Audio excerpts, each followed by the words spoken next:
Good evening, everyone. Welcome to the session today.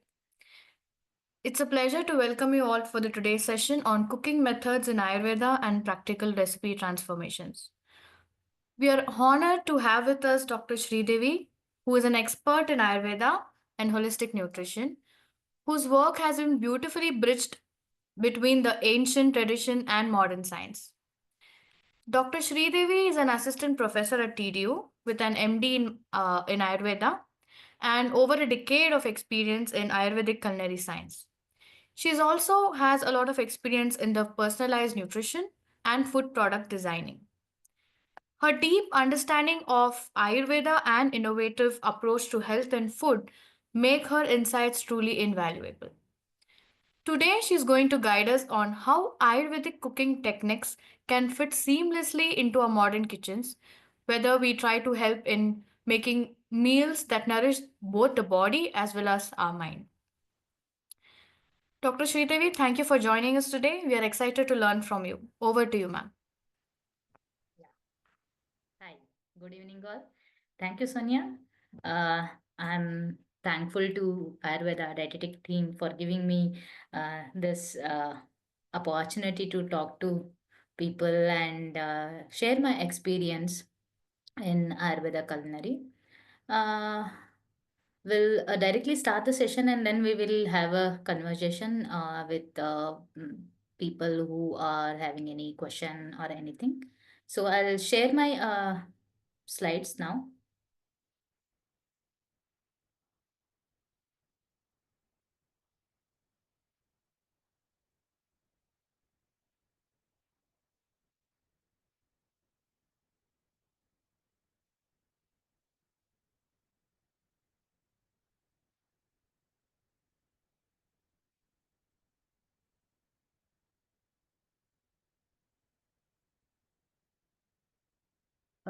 Is it visible, Sonia? Yes, yes, ma'am. It's visible. Yeah, you can start.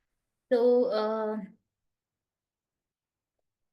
what is we all are working and looking into Ayurveda and mostly trying to understand the health benefits and trying to amalgamate Ayurveda with the traditional nutrition and also modern nutrition and how the principles of Ayurveda fit into modern nutrition and present day is what I am basically looking into. And according to me, my personal opinion of Ayurveda cooking is it integrates the principles of harmony, that is, balancing between the environment and the body, and also balancing of the individual's constitution itself by using the ingredients which are natural and holistic, and not only helping the physical body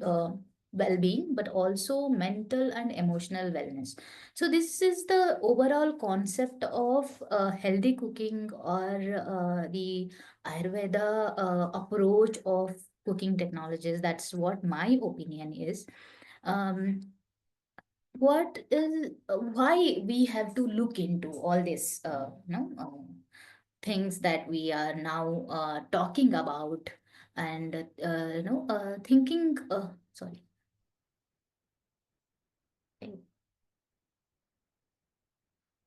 So there are things why the nutrition and Ayurveda and cooking is now becoming a hot topic, because there is a global trend. Everybody is trying to understand. So many people are now understanding the importance of using plant-based ingredients and also the holistic approach, and use importance of using the whole ingredient. We are not trying to extract anything or use extracted material. So somewhere there is that understanding started emerging that we have to use plant-based ingredient. The preference started not only because of the food choice but also because of the concern with the sustainability and the violence against the other animals. So this vegan concept started, and then people started looking into more plant-based ingredients. And also, after the pandemic, there is a huge kind of food first treatment started, and people started becoming more health conscious, and there the concept of functional food started emerging. So functional food kind of created a revolution in the food industry, and also in the culinary, in the restaurants and many places. If you see nowadays, everybody is trying to highlight the what is the functionality, what is the benefit of having something that is on your plate, or that might be getting into your mouth. So that's the second important thing which made us to think through all this traditional and nutritional importance. And Ayurveda nutrition as such has a beautiful concept, that is the personalized approach. That beauty is people understood, and started more and more after pandemic. It became an kind of everybody started understanding is I am different for from others, and I need something which is very specific to my body type or my constitution, and which is not easy actually. Personalizing nutrition until and unless you are going to a dietitian, it's not easy for a housewife to cook food for everybody, or a restaurant to prepare the food for customize the food for people. But Ayurveda has given a beautiful concept of understanding the food, and then and then combining it with the constitution. The constitution is a beautiful a topic or a principle explained by Ayurveda, which buckets the mass. It's a mass cluster formation of cluster into clusters. So the population will be divided into 7 groups. It becomes easy to personalize in that way. If you are not gonna do it very specific to individual, but you can at least create a mass clusters, and which will help definitely with some functional added benefits. So that's the beauty of Ayurveda, personalized Ayurveda nutrition as such. Ayurveda always prefers on personalizing the things based on principles. So just I want to give a glimpse of what are the principles that we are going to consider, or we are going to discuss on what the basis of our entire today's session is. The what are the principles that we are going to look into for cooking, and then reconstruction of the recipes, then transformation of that recipe into present day present day requirements. So the Ayurveda principles that we mostly look into for the preparations of the recipes is 6 rasa at every meal, be it a single recipe, single dish meal, or be it a combination of recipes, or be it a combination of courses. You might be giving it in 2 course, 3 course, 5 course, or you might be giving it in a single thali, or you might be creating a single recipe. But the meal for every time that you are creating should have 6 rasas, and we have to be consciously taking that care. And see, 6 rasas meaning is not always for a healthy person. It is balancing all the rasas and making it delicious. But if you have certain cases where you want to customize that based on the, that is why I have given you the 4 principles. The first 4 principles are rasa, 6 rasa in every meal, and then guna, that is properties of the, what is the property. There might be dryness, there might be unctuousness, or the snigdhata, what we call, or the oiliness of the material, or there might be hot and cold property. There will be there will be certain at least 8 properties that we consider for the food preparations. And nitya sevaniya dravyas, this nitya sevaniya dravyas forms the base of the food. because nitya sevana dravyas are the ingredients which are allowed or which have been can be used for throughout the year. And these are the ingredients told by the Ayurveda. Anybody can use it of any age, of any during any season, or of any condition. These generally, why these are called as nitya sevana, because usually they don't trigger any kind of vata pitta kapha no increasing or decreasing kind of. They are balanced. They give a balanced diet in rasa guna and its doshik karmata. So, nitya sevaniya dravyas are for generally there are many, uh, 15 number of nitya sevana dravyas. Initially, it was Charaka has told around 8 to 9, but then the new people have, the other acharyas have added few more, and around 15 nitya sevana dravyas are there. Among them, the generally amlaki, rice, and then there's water, there is ghee, there is milk, there is moong dal, there is kushmand, there is mulaka, there is few acharas later added haritaki also. So there are such kind of ingredients which will come under the nitya sevaniya. So we have to make sure that these forms the base or the staple of our food. And then diversification is increasing you can use any other ingredient, because Ayurveda has also mentioned various variety of foods, like how we refer the anion for different food groups. There are pulses, there are cereals, there are different meat and dairy products, and then vegetables, there are fruits. Similarly, Ayurveda has also explained different kind of food groups like dhanyas, kudhanyas, then there are vegetable shaka vargas, there are also fruits, and there are also different mamsas, milk. Mamsa means meat. So there are a lot of diversification Ayurveda has also given, but that diversification you have to choose based on the customization. So last four principles, first four principles are the basic principles to create the recipe. The next four principles are about how to customize it. If I want to customize the recipe, then how I should customize it? We should customize it based on the prakriti or the body type. Then, according to the season that we are trying to use that, how we are positioning the recipe in what season, what time of the day.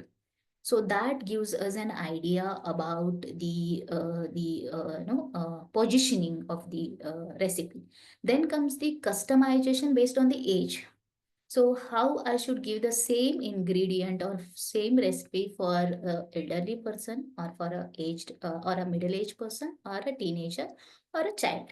So this is age specific based on their dosha prakriti. Again, we have to consider, and then accordingly plan the recipes.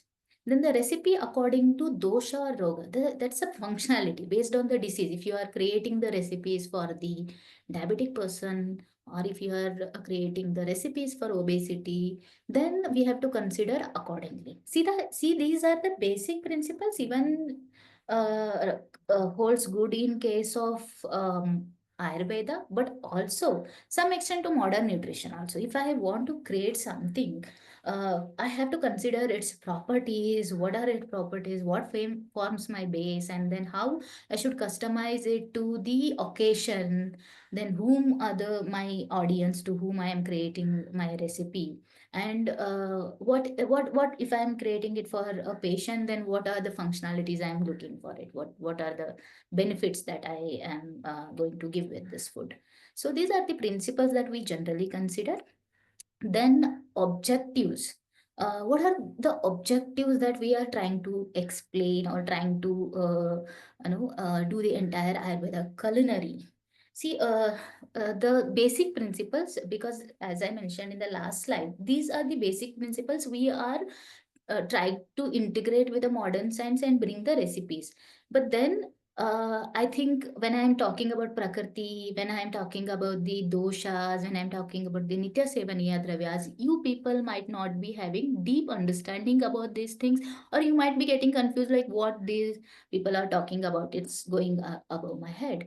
But then the Ayurveda dietetics is a course where these principles have been will be discussed in detail, and you will be given a good amount of knowledge about these things, because to practically apply it, this basic knowledge is very important, and Ayurveda dietetics course will give you that that basic understanding about the theoretics of the diet, and how to understand our dietetics by integrating Ayurveda and nutrition. So what now implication of this principles and practically how to use it is what we are calling as Ayurveda culinary part, our culinary part, where how we are trying to integrate it. First is integration of Ayurveda and the trend. The trend means not only the global trend or the market trend, it is also the needs. A trend, I mean here is there are nutritional trends. For example, iron rich yeah, iron rich food is that what we are all looking for because of the iron, the no iron deficiency anemia is a major issue that the society is facing. So uh, that's the reason why we all are trying to look into and also consider the trends and the needs that we have. And there is a B12 deficiency, there is vitamin D deficiency, and and there is a deficiency of protein in people, calcium deficiency. How we are gonna integrate or how we are gonna bring that needs or trends into our recipe by integrating Ayurveda is one concept, and then forming the framework of the recipe for the adaptation. See, it is not when I try to make a recipe, it is not a vague recipe. So creating a vague recipe will not help you. I'll take you through some of our recipes, how we designed, how we understood how we reconstructed initially, how we imagined it, and then how we reconstructed it, and how we transformed it to a different recipe. I will just give you some of the example. You will understand. We made a framework for that, and to understand the recipe. As I mentioned, all the principles that I mentioned before, we took it into consideration, and that principle we applied and tried to understand the framework. First, whether which rasa, how the food pairing has been done, how the ingredients have been paired, for what reason, what functional benefits that the person is looking when then they are trying to create that recipe. So that imagination we did, and then made a framework of the recipe, and then try to construct it with using our culinary methods, and then trying to innovate it with certain new culinary techniques to make it more contemporary and for the present day. That's a framework we create, and there is a focus of nutrition and sustainability always. Whenever we work on any recipe, the nutrition definitely all of us will be taking care. Most of you who have joined are from nutrition background. I understand that you will talk, or you will definitely consider the nutritional benefits while you are making a recipe. But there is also sustainability for part. Sustainability in many ways. Can I helping the society? Can I getting it from the local market? Is it available easily? Is it Indian origin? Is it local origin? Can I get it from the local farmers to support them? And can I make as much as wastage from the ingredients so that I can use no resources with a less, creating less wastage, and also trying to use the wild forgotten edibles also into your recipe, which can diversify and reduce the burden of food scarcity. So that's the reason that sustainability also becomes one of the important point for consideration for the Ayurveda culinary.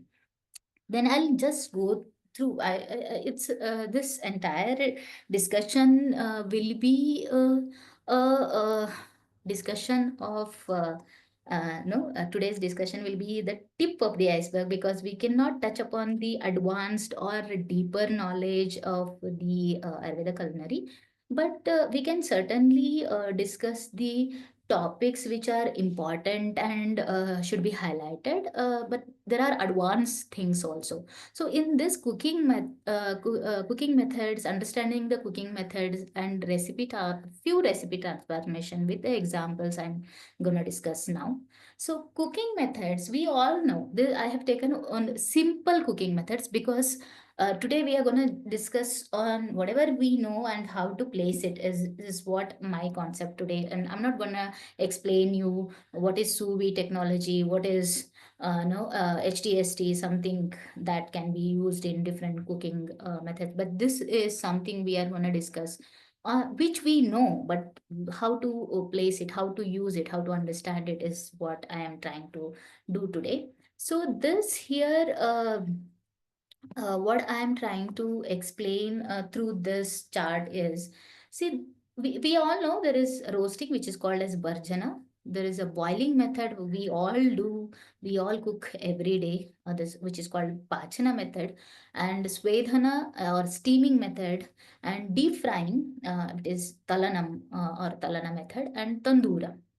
Tandura is just like what we call tandoori baked or maybe grilled type of cooking.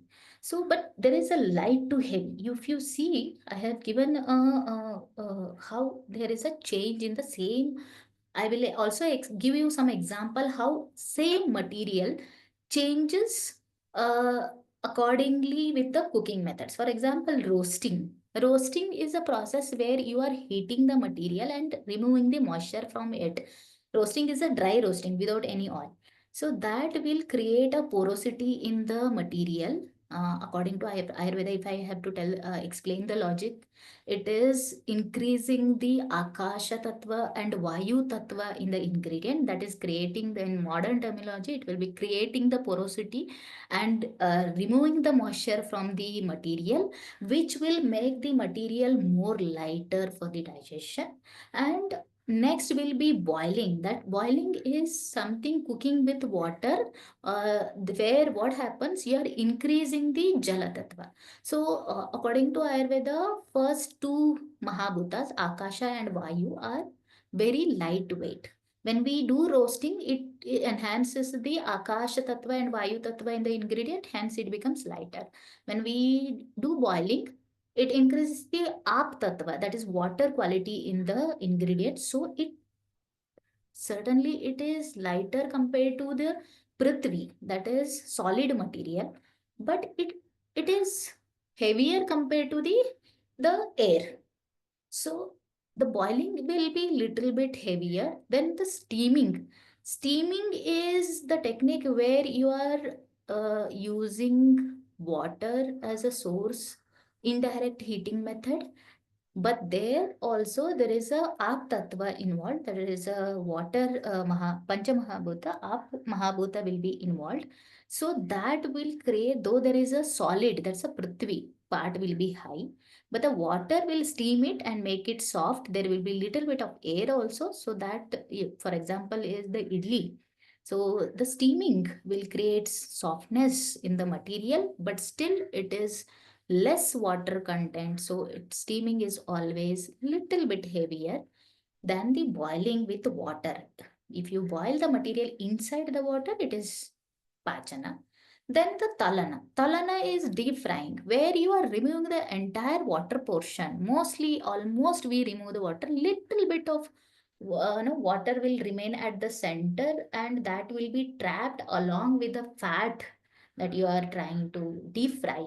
The fat molecules will form and bind and holds the captures the moisture to certain extent, which will form the soft inside material and the core of the fried material, and the outside covering will be completely dried without any kind of jala mahabhuta in it, which is very crunchy and which is very tasty also.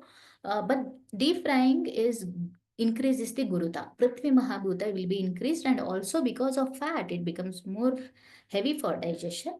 And then the Tandura method, where you are dry roasting the materials, but still what happens when we do the tandoora, there is water evaporation also very less, because tandoor or grilling is a method where it won't take much time, and water panchamahabhuta, the water won't be removed completely, and it will be more heavier for digestion because of its prithvi mahabhuta will be too much intact and compact. That's why in obesity and all, we advise people to have a heavy food, because the people should not feel hungry sooner and should not consume more calories. In that case, we tell them to consume more fiber, more insoluble fibers, more. That is what we call it as heavier for digestion in Ayurveda. So then that tandoora is the method which is helpful in case where we want more guruta, and we ask the people to have more heavy diet. So I'll give you an example of roasting. Now, roasting is with the rice only. We'll take all the examples with the rice only. The rice, puffed rice, is very light for digestion. According to Ayurveda, it's a lightest thing of rice. If you consider compared to rice, it is very light for digestion, and then it is used as a grahi material. It is used, you can use it in case of nausea. When there is nausea, we can prepare the soup out of powdered puffed rice. This is not the puffed rice which is available in the market. This is paddy puffed, because here the entire paddy will be heated, dry roasted, and create the puff, just like a corn puff. Not the other murmura or churmuri, what we call in different places. It's not murmura, it's puffed rice, which is called as laja, which is very light for digestion if you grind it and powder it, and can be used for nausea kind of things. Because of its lightness, it also becomes grahi. Because of akasha and vayu mahabhutas, it causes the grahi nature of the material. It increases the grahi nature or stambhana nature, which will stop the excessive water movement. Hence, it can be a good choice for the loose motion or vomiting, nausea kind of thing. Show you some of the yeah, some of the recipes that are traditionally been mentioned and also contemporarily can be used. The powdered uh, laja can be made into soup, which is called as laja manda. It is very nice. It seems to be like a oats soup when you prepare oats soup. Similarly, the taste will be similar, the texture will be similar. When you have to grind a little laja and create make a soup out of it. It will be delicious also. It will be good for the people who have nausea or loose motion, and also it is in case if you are giving it to the nausea, the ladies who are pregnant and feels morning sickness and nausea, then the laja vataka, which is called as sweet balls. You can hear the Ayurveda never condemned the sweet, but the present day scenario is that we are trying to avoid the sugars, and then what we can use is we can use the natural sugar. We have used here jaggery, but if somebody wants to use alternative like dates, or if somebody wants to make it more even more simpler and even more no less sugar, can be the just use the any syrup, prepare the syrup from fruit juice and just thicken it, and you can just add the laja in a larger quantity.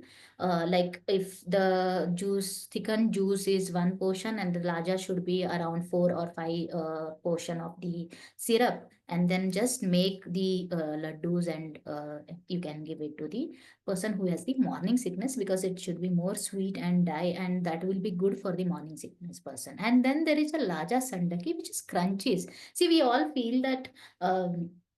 nowadays we don't want to use the oil. So this is the oil fried item which is mentioned in classics. Now we want to avoid the fat. Now I will here also I'll mention you how to transform it for the present day. So just you have to use the air fryer for that matter. Just avoid the oil deep frying. You can use the air fryer and create the crunches. These are really good for the children because children don't drink the soup, or even sometimes we try to avoid the laddu kind of things. And sometimes children crave for the crunchy materials. Instead of giving them some packed no kurkure lays, we can create something crunchy in home by using these things and can advise. So this is all about roasting. And then the pachana or patana, boiling, that we have discussed. You can, every day we all cook rice, sambar. Every Indian know about the boiling methods. But I just want to tell you that Ayurveda has a concept of making it personalized. I'll just give you an example. This is again a very vast topic. I've given many example, like with milk you can prepare the, if you are taking only rice example, then there is rice, then you can prepare khichdi, then you can prepare the paisam or kheer, or you can prepare with different variety of biryani. Then there are vegetable pulao. There are 100 variety of recipes in India for the boiling method, and for the rice only for the rice as such. But then there are other boiling methods. So just I just want to highlight that you can also, there is one example I just want to bring in here with the pachana or patana method. So we all know that there are different variety of rice cooking, and now I will just show you how the quality or the functionality of the rice while boiling itself will changes with the quantity of the water you are boiling. This is one of the concept mentioned in Ayurveda called as Pathikalpana, which is Samsarjana Krama also, used after the therapeutic application of panchakarmas. After you done some detoxification therapy, after doing some important therapeutic panchakarma measures, then they will advise the samsarjana karma, because after the detoxification the digestion will be very low, the gut microbes will be hampered. So we cannot immediately give them hard food, which will lead to indigestion. So there is a method of giving the increasing the the light guruta, or the increasing, there is an increasing way of the food, how you design the rice itself, cooked with the water in a different way. So Manda is only rice water, where it will be cooked with 14 parts of water and taken out only water, and first day they'll advise. This is not only Panchakarma. I'll tell you why I'm explaining all of you. This can be practiced. I'm practicing it with my patients when they have the viral fever, and when there is digestion is hampered, gut microbiome is hampered, when there is repeated fever, patient cannot have the heavy diet. That conditions, we can apply the same knowledge to the conditions where there is a requirement of having the light diet to improve as the gut health. Then I will follow the same method, though it is for the panchakarma, but I apply based on the culinary knowledge. I just apply it for the other conditions also. After, when the patient is having high fever, in viral fever, first I will advise them to take only the rice water or gruel. If then 1 or 2 days later, when slowly the fever comes down, then a yavagu or krishara. Yavagu is little semi-solid, and then krishara is khichdi kind of thing. Then around fifth day, sixth day, when they are hungry and they regain their digestive power, then we can tell them the normal vilepi or anna, which is again solid. Both are solid kind of cooking. So this is a 5 day to 6 day session. Anybody can practice. Even a housewife can follow for their somebody who is not well in their house. Even today, I'm not feeling well. My digestion seems to be not good, and I'm feeling indigestion. Then also I can go. I can just select the Manda or Peya on that day. But this, when I tell somebody, this is a boring, because Panda Peya is nothing but kanji. In South India, it is called as ganji. It is in North, we call it as kanji or gruel. So that is a boring drink, so to, to advise somebody. So you can just contemporize it, give some tadka. And even as I mentioned, Ayurveda believes on the properties and the gunas. And then to maintain that, you have to be careful that you have to use the ingredients which can improve the agni, but not severely. It cannot cause the acidity, so you have to choose very carefully. I have chosen pepper powder, hing, ghee in the first recipe. And the second recipe, again jeera powder, pepper powder, hing, but I have selected dill leaves while cooking. And then the filtration will be done. We are not going to keep the dill leaves in the soup. So we just remove the dill leaves, and there will be little flavor, and dill leaves are good for the agni improvement or digestion improvement, and it also helps with the bowel movement. So this is the simple techniques we apply. There is requirement of agni improvement, but digestion improvement, but we are not gonna do overdoing, like we don't put lot of masalas in it. Make it very simple, very mild, and this can be delicious also. And why I'm telling, oh, I've made 100, no, minimum 10 varieties with 100 recipes for the entire Patya Kalpana itself.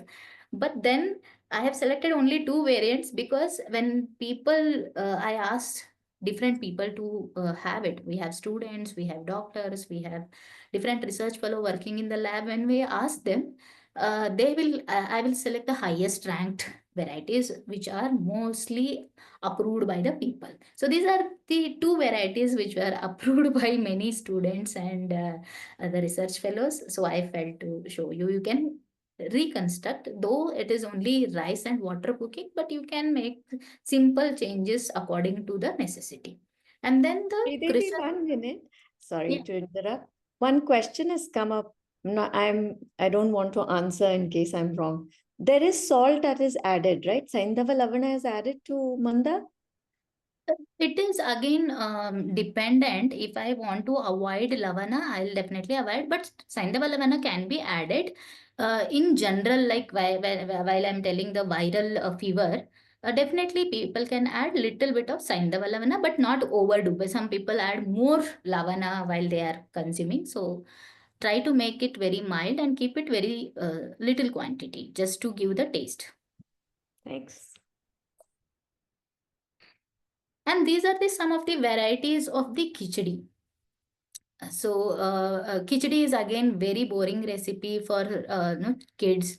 So if you want to make it colorful and then even digestive and tasty, there's one Dadima Krishara we selected from the classicals, and then there is Amla Krishara, Kantakari Amla Krishara. I'll tell you, Dadima is again the pomegranate. It's a simple cooking of Dadima. It is pomegranate seeds along with the rice and dal, and then prepare the khichdi. We have just garnished. We have taken few of the seeds and just garnished it. Otherwise, that it was very tasty. Again, khichdi also I have prepared many variants, but these are the three variants which people liked. As I mentioned, the rasas, six rasas in each meal. In this bowls, what was my concept is this should be a meal ball. So meal ball should be having the all the six rasas was the concept. So I tried to balance the majorly our meals will be missing tikta rasa and kashaya rasa. So so kashaya rasa somehow we'll get when we add moong dal or tur dal or masoor dal, but then we'll be missing basically the tikta rasa. Lavana will be there if you add a little bit of salt, then there will be katurasa when you add a little bit of pepper, but there will be major missing thing will be the tikta rasa. So to bring that also, I have used some of the leafy vegetables which are slightly bitter in taste, like methi or maybe the kakamachi or solanum nigrum, which is called as Hongone Sapu in Kannada. and it is Solanum nigrum. In botanically it is called as Solanum nigrum. And then in the Kantakari Amla Krishara, we have used Amla. And also Kantakari is Solanum indicum, Solanum suratensis. There are two, three varieties which comes under the also Solanum xanthocarpum. These are this is just like a brinjal variety. It's a small brinjal, a little bit bitter version of the brinjal. But when you combine with the amla and Kantakari, which will give you the beautiful combination of sourness and the little bit of bitterness, so the taste will be entirely different. You can use some of the side dishes, like we used carrot, beetroot. This the center ball which I have created was the we kept that concept of fulfilling the nutritions. So we used beetroot, we used carrot, we used palak, and the palak also had the Solanum nigrum leaves, palak and Solanum nigrum leaves just blanched, and then we fried it, and then we had brinjal bharta also. So we made it a complete meal ball, trying to even fulfill the nutritional requirements. So there is beetroot with iron, then there is keratin, there is palak. So a lot of things coming together, and then sesame seeds a little bit to give that crunchiness and nutty flavor. So this is about Krishara, that we are why the different variety of khichadis I am trying to show here is the center one can be a healthy ball when the person is feeling little bit indigestion, but still we want to feed all the nutrition to the person, and then center ball can be nice dish, meal ball for the day. And then the pomegranate one will be good for the person who will be having intestinal or infections, or the gastroenteritis kind of conditions, where you can just remove the fresh uh, seeds of the pomegranate, but you can give the khichdi, and that is good for the gut health. And then Kantakari Amla Krishara is again good for the cases where we are trying to improve the. It is good in conditions like where the shwasa or कितना the है भैया? respiratory issues 20 तो और वो पहला कितना था? are there. मैं ठीक है. Then there is a Svedana method which I was discussing. Svedana is steaming. There is one Avantika recipe we found in the traditions, which seems to be like a idli, but not. There is no fermentation with udad. It's only overnight soaking of rice and steaming it. But then we made little bit of uh, tadka to the batter, and we created the small idli kind of things. This why I have made it in a round ball and a hole.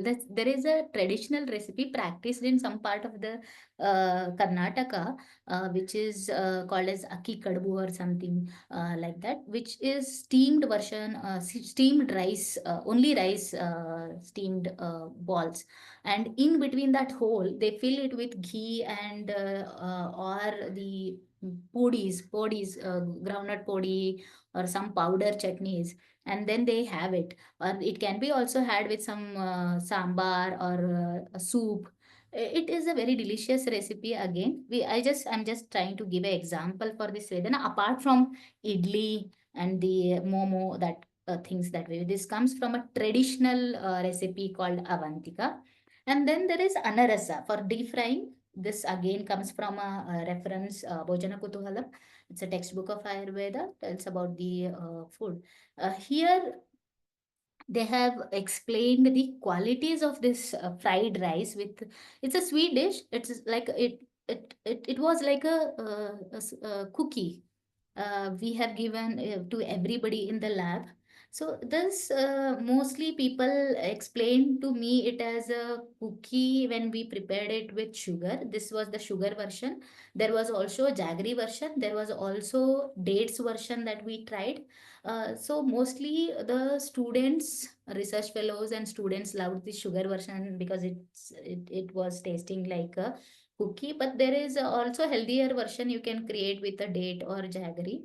But definitely there will be sweet. It can be used during pitta kala, and where the child wants more no snacks. Every time we cannot give them, we cannot cut them from the sweets, but then we can create a healthy dishes and we can try to make it more healthier. This was one recipe which is a deep fried recipe, and it is tasty and can be done in home. There's we use the deep frying with ghee, but can also be done with the air frying method. Just we have to smear it with the ghee, or we can also bake it. Baking will make it more harder, but air frying somewhat will give the good texture, but outside will be little harder compared to the deep fried one. Otherwise the taste will be similar. And then the I will just try to tell you with the last example that how can we position it. Because see, I have a deep fried material, then this version only with the sugar and deep fried with ghee. This version, how I will position it? I cannot say this recipe is a bad choice for the present day, but I can position it in a certain way that this can be a good choice in certain conditions. So how I will position it? Understand the nutritional gap, what is there in the recipe, and try to fill it. And then the ingredient synergies. Understand the ingredient synergy that has been taken care in the recipe, and then try to mimic it or try to retain it without disturbing the original recipe. And also when you are if you are trying to fill the nutritional gap and trying to get a new recipe, new ingredient into your recipe, make sure that it is fitting into the problem that or a need that you want to solve. Then the innovative cooking techniques, as I mentioned, you can use the air dryer wherever required, you can use the baking method wherever required, you can use like for pachana you can use UV technology or HTST technologies. There are different technologies that can be adopted. But for this certain recipe, I'll tell you how I will position it. See, this is having guru quality. Well, it's just an ingredient analysis I did. There is a guru quality and siddha quality, which is unctuousness and heaviness is more in the this particular recipe, and it is mostly sweet madhura pradhana recipe. And then there is sweet madhurata in the vipaka is also more, and it is a shita. Overall, it is a Shita recipe. It will definitely help in reducing the Vata and Pitta, but it increases the Kapha. So now I understood the how to position it. I cannot give it to a person who is Kaphaja Prakriti. I cannot advise this recipe in Kapha Kala, that is early morning. Then I cannot give it to the conditions where Kapha is involved, where there is a excessive secretion of mucus, or obese person or a diabetic person. So I understood where I should position it. Now I have given a certain portion size because I have to control my calories. Calories for 20 gram will be around 120 to 150. Deep frying, evening snack, because it is pittahara and vatahara. So evening will be the better positioning. It will be snack, and it in between the meal we will position it. And then during the before the winter, because Sharad Rutu, what we call, that is the after rainy season, before the starting of the winter, which is the time where we will be having pitta increment as a seasonal vary due to seasonal variation, and good prakriti person will be pitta prakriti. Again, it will help in pitta harat. So this is the positioning for that the recipe. So then I'll just tell you how transformation of the recipe we will do, how understanding reconstruction of the recipe. This is an example for reconstruction of recipe. I'll tell you, this is the recipe from Charaka Samhita, the old textbook of Ayurveda. This is a recipe of Lohita Shali Tandula Karjura Parushaka Utpala Draksha. So it has been used mentioned that we have to use red rice and dates, and parushaka is the Grevia hirsuta fruit, which is called as I forgot the name in Hindi. Uh, I'll get back to you. There's I forgot the Hindi name. It's a Grevia hirsuta, botanically called as Grevia hirsuta, and then Utpala is the lotus, and Draksha is the grapes. So now it is they have not mentioned. It is just mentioned that Madhu Pakva Loshtamaevacha Jalastitam Shitilam Peyam. It's a cold drink. Peya is a drink, Shitila is a cold, and it is just given in the format of beverage. But they have not mentioned whether you have to cook it, smash it, grind it, how you will be giving. But we constructed a mocktail out of it. We just boiled the rice, then took the water, then we finely chopped the dates and parushaka, which is gravia sweeter fruit, and then draksha, and then the lotus petals we chopped nice finely, and the lotus will petals are you are seeing they are floating on top of the glass, because that's they are light in density, so it creates a beautiful pink hue on the in the glass. And then there are chopped small parts of fruits which are settling down, and it will give, we will give a spoon to have it also, and it's a beautiful drink. Now how we just reimagine, we just tried it 2 3 times and just understood like, oh, it's a definitely a shita jala, it's a beverage form, but how to make it beautiful and also fit it into the present need. Now we analyzed again where to position it, how to position it, what is the nutritional it has, what all the nutritional content it has. Accordingly, we can try to position it for the differences, because it is as I mentioned, it is a Shita dominating drink. We can definitely position it in summer, and but the beauty of this ingredient crafting is that it is uh, pitta vatahara, but though it won't disturb the kapha also. So this is a nice recipe. We can give it to all the three prakriti persons, but only thing is we have to take care if the kapha prakriti person has any dosha excitation or any disease condition where he has the some kind of obesity, diabetes, and that kind of problems, and then we have to avoid for certain things. Otherwise, it's a good pitta pacifier or acidity pacifier. Then it is then also it is good for the conditions where there is a inflammatory markers are high, and also for the children's, because it has draksha date which is iron rich, and also provides good nutrition supplement also. So these are Indeed, there's a question, and I think that can be also a general question. When we talk about the addition of shakkara, it's shita, and therefore, its properties are different from, say, adding jaggery. Now, there is a trend to try and put as many unrefined sugars. Of course, draksha and the dates will all be sugar, much more complex sugars. Um, I would like you to share your thoughts on other sugars. A respondent has, I mean, a participant has asked about jaggery, but I would also like you to comment on palm candy and honey as substitutes in the recipes that you're talking about. yeah So honey, palm candy, and jaggery. Thank you. Thank you, Mega. Because it's a very important thing to be addressed for the present day. Because see, people always has that notion nowadays that whenever we say that we want to restrict the sugar, immediately they will turn to jaggery, and sometimes they say that. We'll go to the different varieties of the other forms of jaggery, such as tati nungu jaggery, or something like that. So my only concern will be if it is jaggery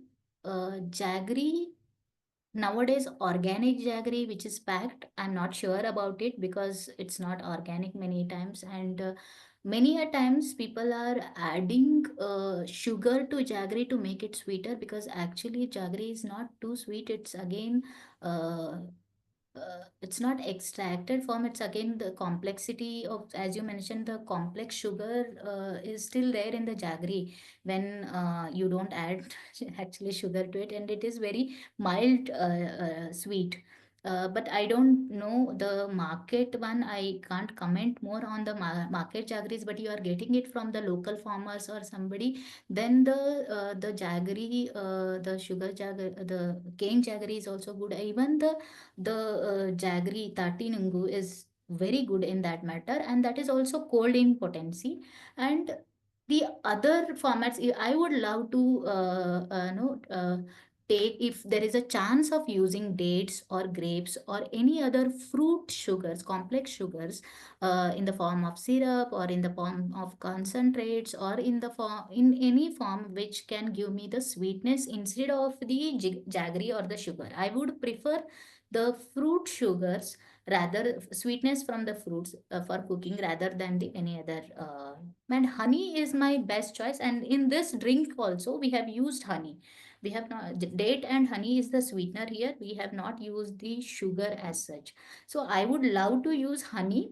Honey also in that matter, again marketed honey, there is again lot of debates going on, but anyhow the honey would be the better substitute still.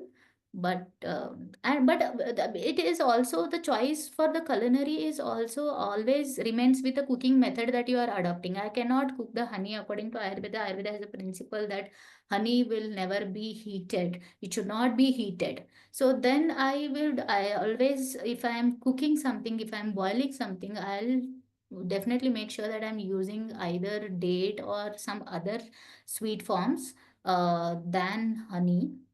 But if I'm not cooking, I'm making drinks or something or salad dressing or something, and then I'll prefer honey. The for the culinary purpose, I will definitely choose the sweet materials based on the requirement of cooking method. Sugar, it's again I'm trying to avoid as much as possible.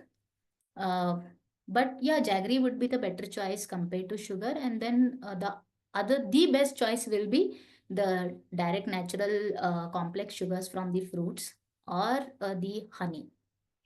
This would. Okay. I want to make sure my information is correct. Jaggery is also Ushna Virya, or is it Shita Virya? See, there is a quote called Samskarohi Gunantardhanam. So actually, according to the property of Ikshu is a plant. Ikshu rasa, what we is mentioned in Yes. classics, is Shita Correct. in its guna. But when we make it, when we process it, during that process, sometimes we add lot of for its flocculants. We use flocculants to remove the waste material, that is debris that are there in the juice to make the jaggery. So those ingredients, whatever we are using, sometimes acids they use. So all these processing techniques makes the jaggery ushna. If we are not doing that, but we are concentrating only Ikshu rasa as such, it will be Shita. You're right. So we will really not know because none of us are sitting around boiling sugarcane juice at home. Okay, two more sugars. One is mishri or rock sugar, and the other one is maple syrup, which Hmm. is an Hmm. it's not a native sugar. Indian. But Yeah. your thoughts on that? The sugar candy, mishri, which is again the best variety of the sugar mentioned in Ayurveda. And many of the functional benefits, many of the formulations, Sitopaladi Churna, for example, it is a very famous formulation in Ayurveda.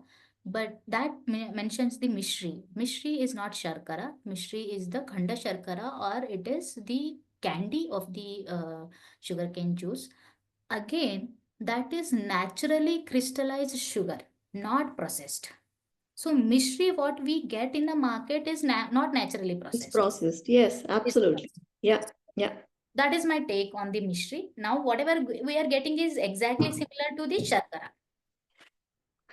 Okay, how about maple syrup? That's a hard one though, because That's it's not. yeah, for me it's really hard one because it's not from Ayurveda background.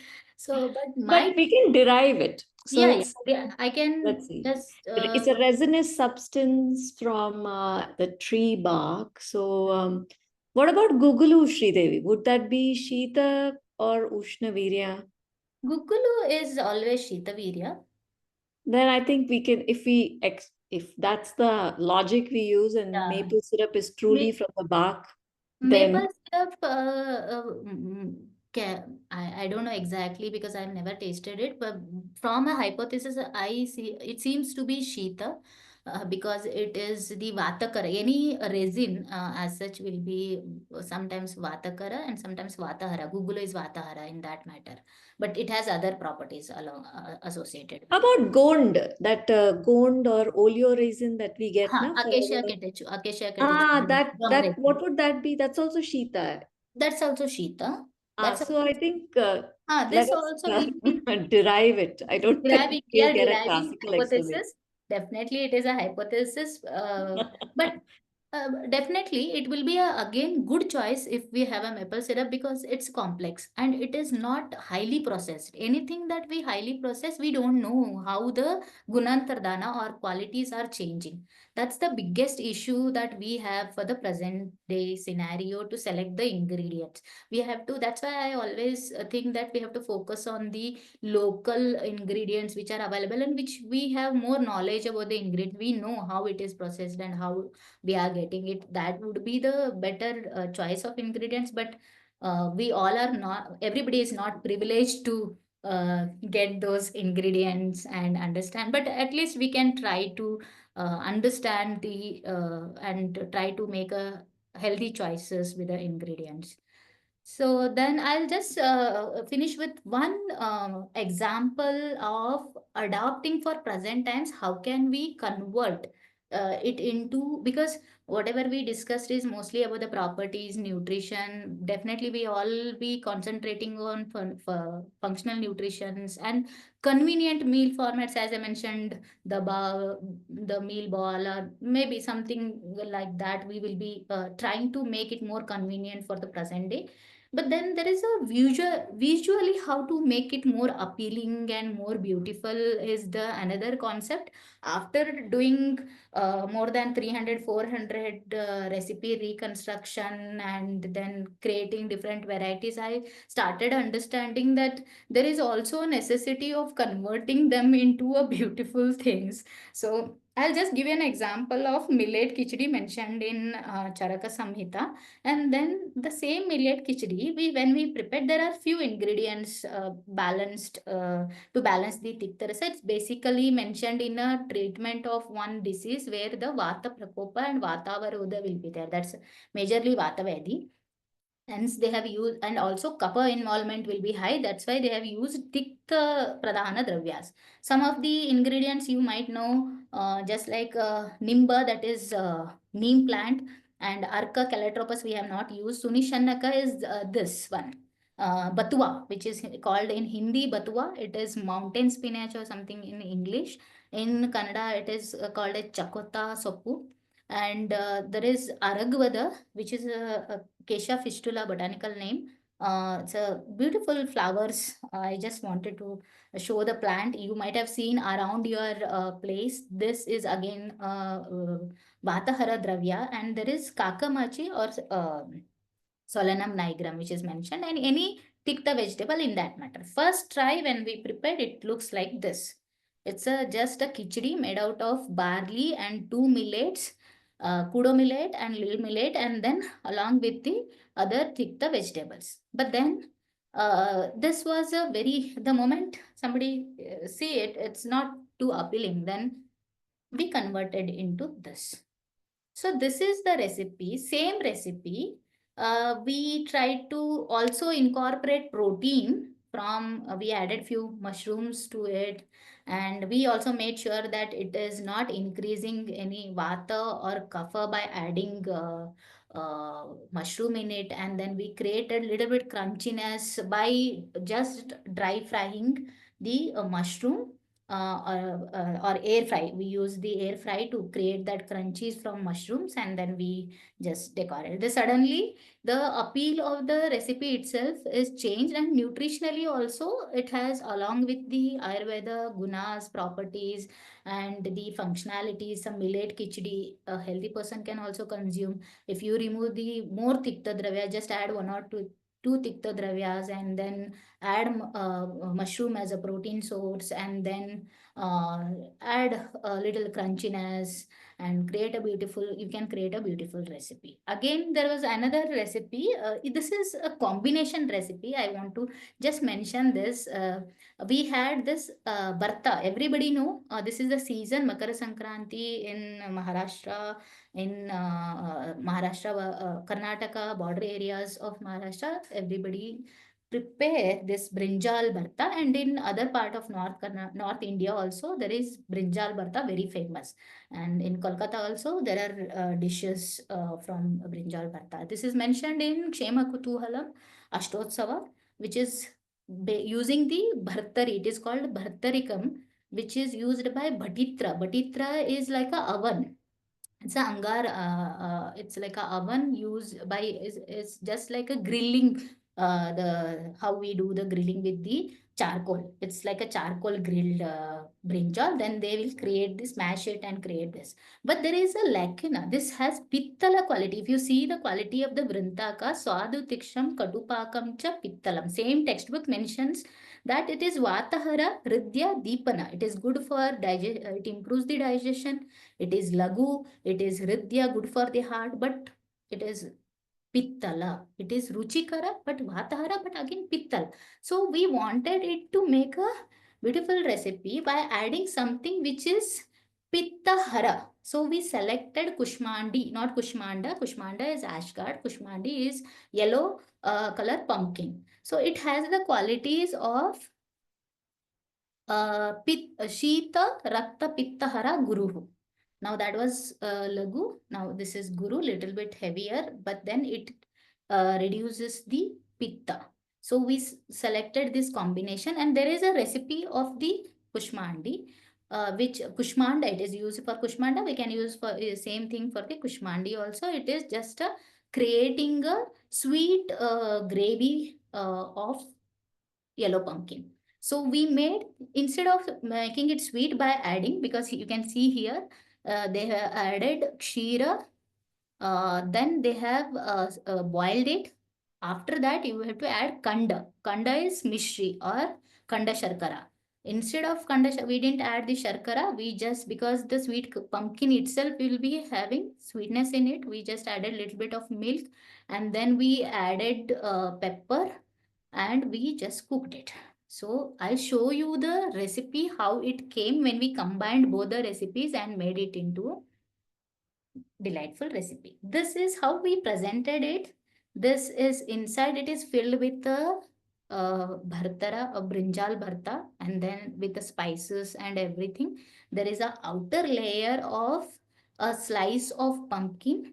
There is a puree of pumpkin that we prepared with the milk and a little bit of pepper and salt, and then we added some seeds. But there is, you can see there are few bubble kind of thing.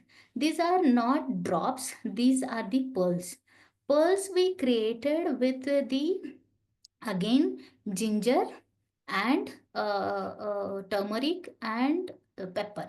These three things we boiled in water, then add a little bit of agar, and then you have to put it in the oil as a drops, and it will create the beautiful pearls. So it is a culinary technique that we have used to create that bubble pearls, which when it bursts open into the mouth, it gives that flavor burst in the mouth. So that's the whole presentation of the combination. It has the principles of Ayurveda, but it also looks like one course meal for different. If you have three course, then there is a course with this, or if you, it itself can be accompaniment for a small ball of rice or chapati. So this is the entire recipe creation. It's all about balanced micronutrient, macronutrient, enhancing the micronutrient, how much we can possibly increase. There is nothing like superfoods, amla, drumstick. Everybody is thinking it's superfood. Those are functional foods. They can give functional benefits, but you cannot use them throughout or everywhere possible. It's not like that. Wherever is required, wherever you want to increase micronutrients based on these requirement, you have to choose the ingredients. And there is sustainability practices, that if we can adopt zero waste and other things. This is the overall culinary techniques that we want to bring it into Ayurveda culinary. So uh, the practical implementation for this is it should be holistic dietary options, providing for the holistic dietary options to the people, and creating more educational workshops around this to make people understand the Ayurveda nutrition, and try to make the people understand how the healthy practices can be implemented easily into the daily routines. And also research and development, how we can address the under more deeper knowledge of understanding these principles, and amalgamating it with nutrition will help us. So this is the overall trying to practically implement how we will get the benefits from Ayurveda dietetics, and then practically implementing, and then trying to make it more knowledgeable source for the people.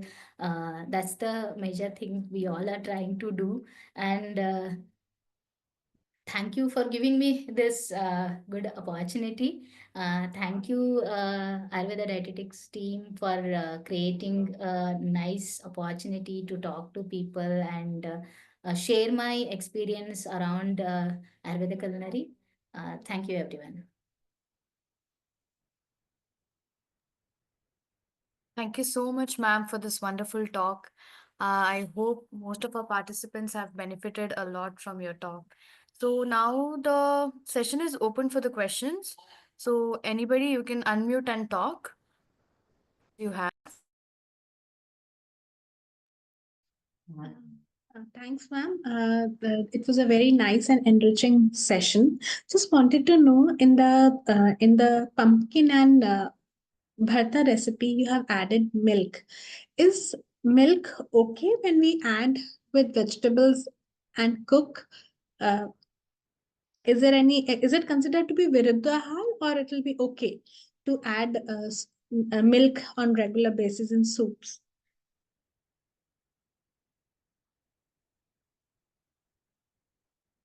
Ma'am, you're muted.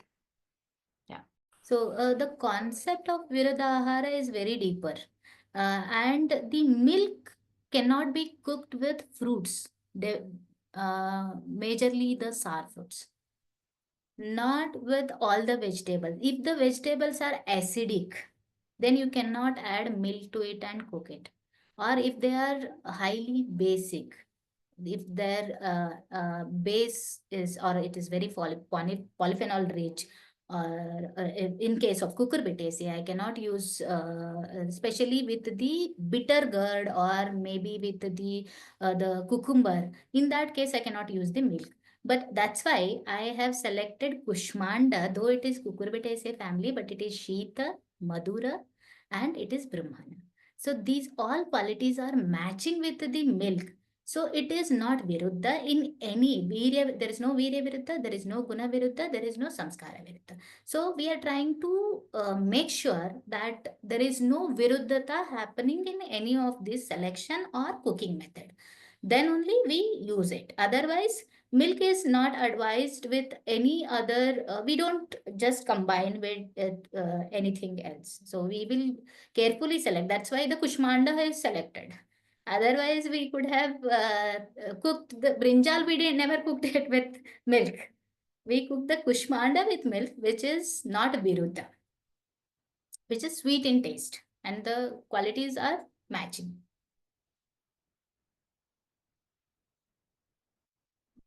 Thanks a lot, ma'am. And one more thing, if somebody is, not tolerant intolerant to milk, we can add coconut milk also. Will that go in it? Definitely, we can add milk. The classical recipe is mentioned milk. If it Okay, is Viruddha Ahara, the classical would have never mentioned milk. definitely, definitely. First thing. Second Yes. thing is if you want to alternate if there is a intolerance of milk, then definitely we can use any other milk of choice. That is how we are doing contemporarily. Coconut milk will be the best thing because again it has the same Shita Virya, Madhura Guna, Madhura Rasa, Madhura Vipaka, Madhura Guna. So it's Okay. similar to milk. Then I'll definitely choose the coconut milk. I am not gonna choose the milk of walnut Soya walnut. Okay. because it is Ushna. It has different qualities. It is Kashaya Rasa. It has Kashaya Rasa also. So then I will not cook it with the milk. Okay. Cook it with the Kushmandi because Kushmandi has the different qualities. Okay. Thanks, Atan, for clarifying. Welcome. So, ma'am, we have a few questions in the chat box. There's one question. For pearls, can we use soaked chia seeds or sabudana? Definitely. It's just a visual appealing purpose we have created the pearls and also flavors. It will create the flavor buster. But if you want to make the use of sabudana chia seeds, you can definitely use it. But make sure that you are not disturbing the overall properties that you are trying to create, the functional benefits, and then the why you are adding. If I'm just adding for the usual purpose, then it should be very less. It should not disturb the overall qualities. And chia seeds, I have to say no in this thing because the purpose here is the brahmana. Chia seeds are not brahmana. So I will say no to chia seeds, but sabudana is again okay. It's a starch and it is mostly insoluble starch is more there. So it won't hamper the overall recipe. But sabudana can be the good choice rather than chia seeds. Yeah, chia will also be bitter, isn't it? It'll Yeah. be Yeah. tikka. There's another question. Is there a course on Ayurveda culinary offered by TDU? Yeah, that is definitely we are launching a course on Ayurveda Culinary, but we are doing a short workshops and 2 3 days culinary programs. And definitely, if somebody interested, can connect with us and we can do the culinary programs also. Because the somebody who is doing dietetics will be the right person to do culinary because without principles it becomes really difficult for us to teach the culinary practical implications because dietetics will give what is dosha, what is how to understand prakriti, how to understand gunas, how to implement it to a certain extent. And then practically when we are explaining, because we are concentrating mostly on practical things, if you come with the zero knowledge about the doshas and prakriti, all the gunas, viryas, then it becomes really difficult to explain it from the scratch and then imply it to the practicals because we have to tell a lot more things. I have just touched upon the few cooking methods. There are advanced cooking methods like fermentation, there is sneha kalpa, there is patya kalpa, sandhana kalpa, fermentation. All those things are really advanced cooking methods explained in Ayurveda, and that becomes really difficult for us to explain without the basics. So I think it's a practical implication. Without theory knowledge, we cannot do the practicals.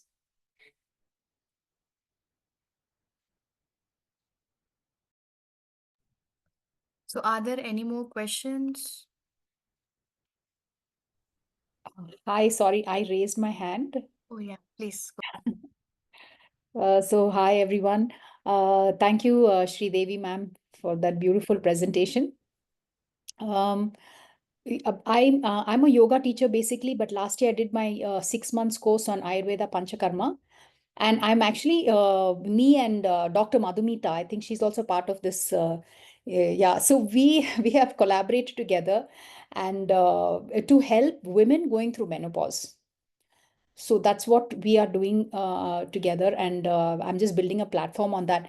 When I'm with Dr. Madhumita and we are in, on one-on-one with a client who's going through menopause, I realize that it's like all the three doshas are imbalanced during menopause. You are putting on weight, there's hot flashes, there's dry skin, dry hair, hair loss. So, and then everyone is so desperate that they can't even, they're like, I was not like this. What is happening to my body? There's so much. So I'm actually, so since I've finished my course on Ayurveda Panchakarma, I'm looking at something where I can, because and Dr. Madhumita is busy, so she can't give that whole diet. Every time they come, they're like, please tell us what to eat. Please give us diet plan. That's so just to help, of course, run it through doctor, and then, but if I can understand the basics of nutrition and how to kind of put these two things together, especially for someone going through menopause, how do I tackle it? So we, of course, doctor helps them with the cleansing, and we have the cleansing diet and all those things. But then after that, they're like, please give us diet chart.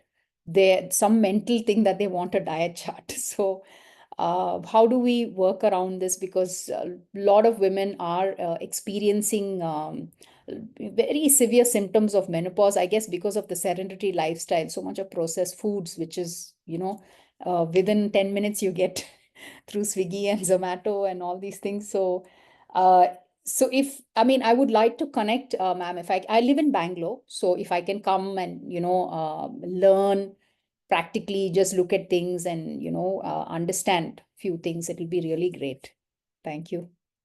Definitely, I think Dr. Megha has already advanced courses for different disease conditions, and they're already providing the dietetic, no, the practical like planning for different diseases, planning guidelines for clinical dietitians. But then she can definitely, you can talk to Dr. Megha and have a discussion. And also for a practical implementation, my part is always like how to implement that. No, we always talk about the ingredients as a doctor, but as a consumer, I always feel like how to.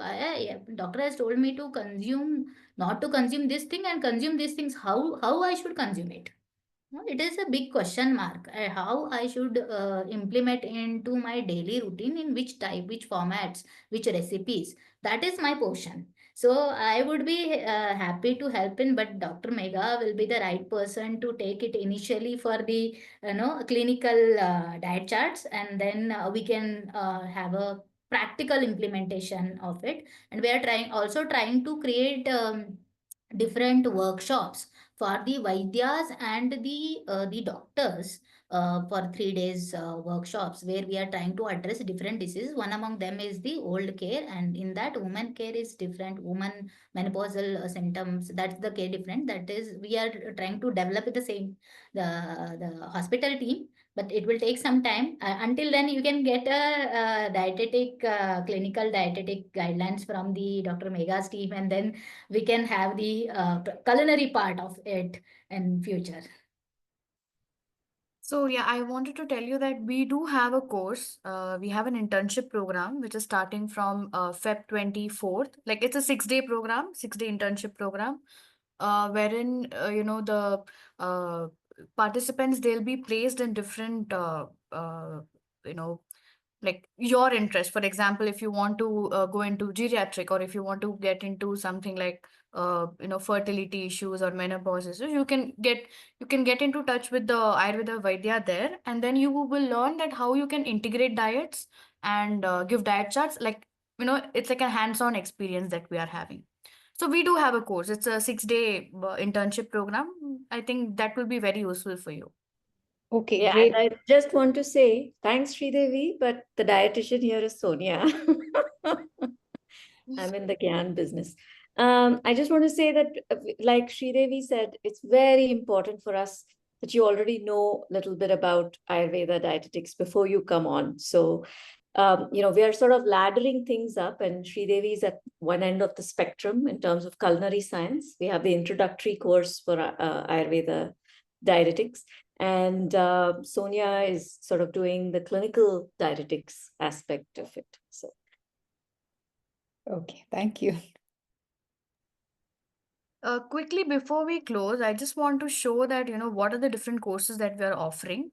Just let me share the screen. While you're getting that up, Sonia, I just want to say, fabulous presentation, Shridevi. And unfortunately, it's just before dinner time. Next time, I think we should keep it after lunch.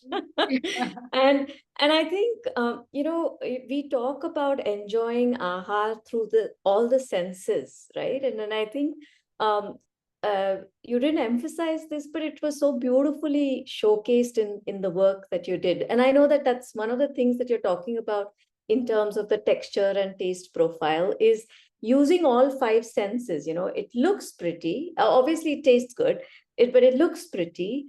It's sparsha. If you touch it, it'll have a certain sort of sensorial to it.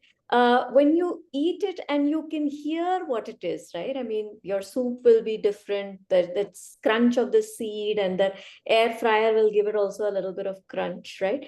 And then finally, of course, the smell. Digital is not the right media for that, but you all the food that you showed today, we could enjoy and see how all five senses will be involved in its consumption. Thank you, and please don't give a seminar before dinner. Thank you, Megha. And yeah, definitely, I forgot to emphasize, as rightly mentioned by Dr. Megha, it's always food should be mana prasanna jananam. It should not, somebody should not feel awful by seeing the food. So it's always, it should be delightful in all for all the sense organs, rightly mentioned by Dr. Megha, because I somehow forgot to mention that. Thank you, Megha, for emphasizing on that. Okay, so I'll just 1 minute. Yeah. So, in our program, we have different types of courses. So let me tell you, we have the four main courses. Those are Introduction to Ayurveda Dietetics. Then we have Advanced Ayurveda Dietetics. Then we have an internship program, which is a 6-day internship. Then we have Applied Nutrition Science. So currently, we are going to have Introduction to Ayurveda Dietetics that is starting from 21st Jan to 5th Feb, which is a 1 credit course. And we'll just talk about this in our future slides. Along with our courses, we have other programs as well. Like, for example, we have done programs for the school. What should I eat? A simple program. Then we also have a study which is undergoing cancer dietetics, which is an observational study at our hospital, IAIM. And we also have an course for the colleges, that is Ayurveda Biology of Dietetics. We also run webinars like just how we had now. We have a lot of webinars you can see here. We have, for example, home health medicinal plant or Viruddhahar, skin health, kitchen pharmacy that we have done already last year. Then we had AI tools in Ayurveda and modern nutrition research, Ayurveda food concepts for modern dietitians. So we keep, having a lot of webinars throughout the year. And other than that, we are also on Udemy. We have a course which is a 6-hour course. It is at a very minimum priced 699 or 799, and it's a 6-hour course that is basic Ayurveda food concepts. And as I mentioned, we have launched a new course that is Applied Nutrition Science last year. And also with the internship program, which is a 6-day internship where you get the hands-on experience. We also do school outreach programs, and currently, 2025, we have launched our public nutrition, human capital, and demographic dividend. That is one of the course that has been launched recently. These are some of the resources. We do provide training manual for those who have taken our courses, our introduction to Ayurveda. They must be having the training manual, and this is for the workbook. This is for the internship program that we provide our workbook, and we also have a Rasapanchaka book, then guide for health eating. All of these are some of the resources. So yeah, coming to our the course that is starting from 21st Jan to 5th Feb. This is a 10-day program. It's from Monday to Thursday. weekends we are not having any classes. Fridays are also, there are no classes for Friday. So this is a 1 credit course, and for somebody who does not understand Ayurveda at all, like you're very new to the term like Ayurveda food concept, this course is really useful for such people, because we are trying to learn how the Ayurveda food principles work for the modern diets. So yeah, this is one of the course that is upcoming now in the next week. So this is just a course plan that we have for our Introduction to Ayurveda Dietetics course. The modern dietetics, then you have about the prakriti of the food, what are the different types of rasas or gunas, then virya, vipaka. This you can find out in our website as well. Yeah, this is again the continuation of that. So if you need any other details, you can contact us at wellness@tdu.edu.in, or you can also WhatsApp us anytime or call us Monday to Friday 10 a.m. to 6 p.m. on this number. So if there are any other queries, please you can unmute and talk. Or if there is anything, you can just put us put a message on the chat box, or you can write a mail to us. I have a question. Yes. So you had mentioned now the Ayurveda dietetics or nutrition is broken up into 4 courses, which Yes. so first is the introduction, then you have the advanced and then the intermediate and applied nutritional science.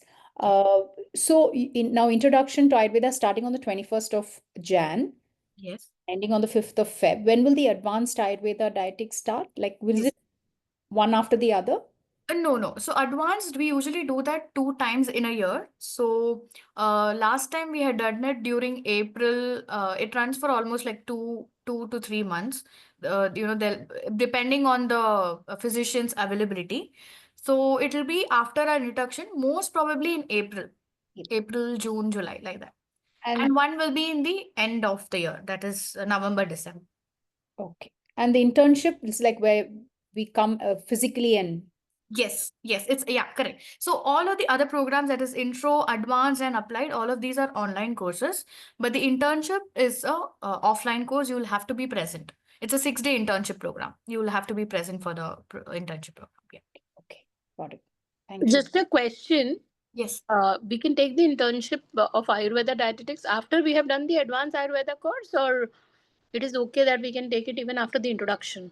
Yes, even if you've done the introduction, and if you are a dietitian or Yes. if you are an Ayurveda Vaidya, then definitely you can go for it. Okay. And also wanted to understand, I've already done the introduction to Ayurveda, and it was a great blend of modern nutrition with the Ayurveda thing. So I'm wanting to understand, when we do the advanced Ayurveda, is also going to be the blend of modern nutrition with it, or it is going to be completely Ayurveda aspect? No, that is going to be completely Ayurveda. Completely Ayurveda. Okay. Yeah. Thank you so much. The whole idea behind advanced is to give you a preview of what practitioners do. And so the advanced course is only for clinical, it's actually pitched for clinical dietitians and for Ayurveda Vaidyas. We haven't made it, because the evidence for integrative dietetics, I'm happy to say Sonia is one of the first people to sort of put together the evidence for that. It's still very, very nascent. So we have kept advanced course for practitioners to get to know each other and to know what is being done by Ayurveda Vaidyas. And so the idea is master classes and advanced theoretical knowledge. Thank you, Megha. And I should say I had a really great time attending that introduction of Ayurveda dietetics. And I'm very, very looking forward to the advanced Ayurveda. Thank you so much.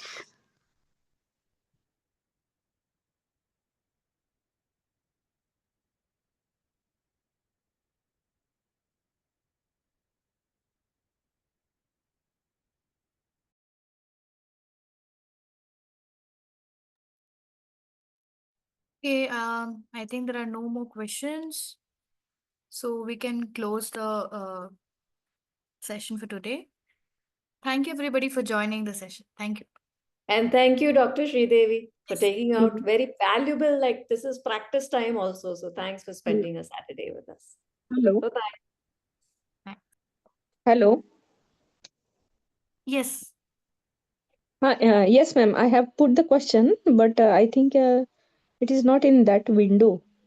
Oh, Okay. you can just ask here. Yes, ma'am. I am Dr. Sumita Jain from Government Ayurved College, and I'm professor in Swasthvrutta and Yoga department here. So, can our MD students who are doing PG in Swasthvrutta and Yoga, which is of Ayurveda dietetics, is our major core syllabus part in that curriculum. Can they go for an internship at your TDU institute? Yes, definitely. Yes, ma'am. And what will be the formalities for that, ma'am? Okay, so we have put up, yeah. So, ma'am, Mega ma'am has put one phone number. You can just call on that number. I can share you all the details about the internship. I'm not able to get that number in chat box. Just a minute. Maybe you can you note it down? I'll just repeat the number. Yes, ma'am. Wait. Yes, ma'am. 797 797 565 565 1724. 1724. Yes. Thank you, ma'am. Okay, thank you, ma'am. And I always like to hear your webinars from TDU and from your side also. Thank you so much. Okay.